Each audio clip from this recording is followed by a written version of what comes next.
गायक कलाकार सोले राजभर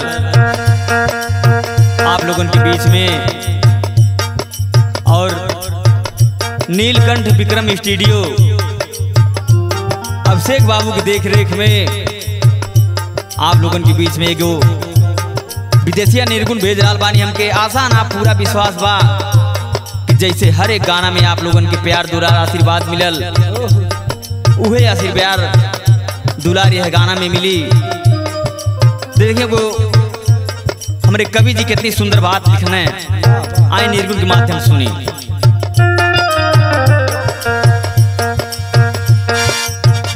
हे कवनी गति होई,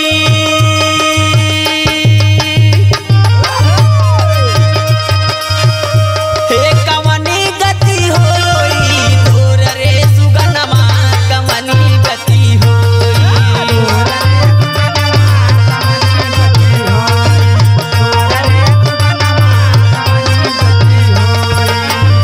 हे कवनी गति होई, हो कवनी गति होई, तोर रे सुगनमा कवनी गति होई।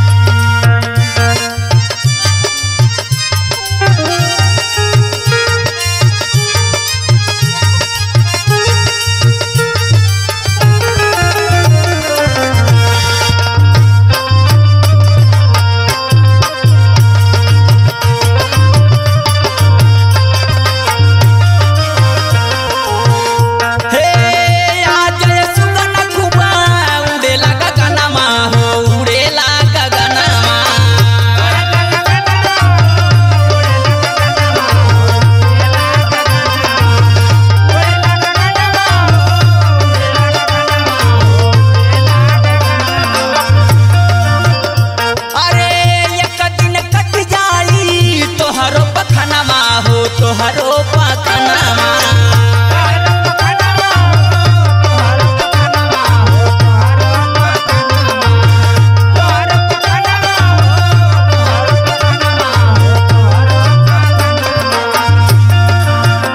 हे आजय सुगन खुबा उड़ेला गगनमा हो, उड़ेला गगनमा। एक दिन कट जाई तोहरो पखनमा हो, तोहरो पखनमा। अरे वह दिन तू रही जाइबा,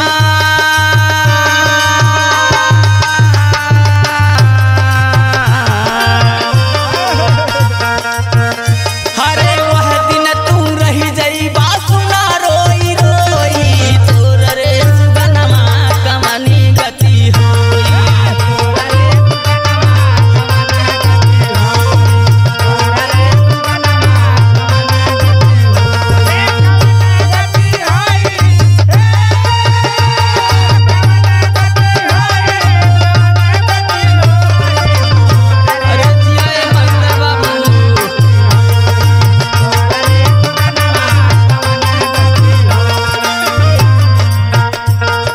देखिए भैया आगे कितनी सुंदर बात लिखल गई।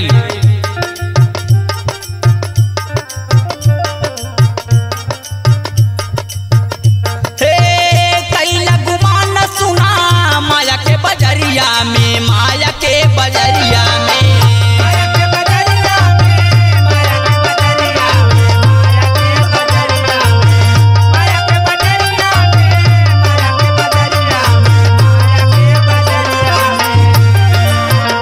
हरे गुम होई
देखिए विजय भैया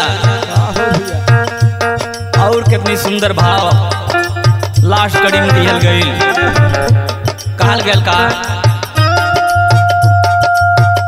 जैसे अइला तू वैसे हो जाइबा हो, वैसे चली जाइबा।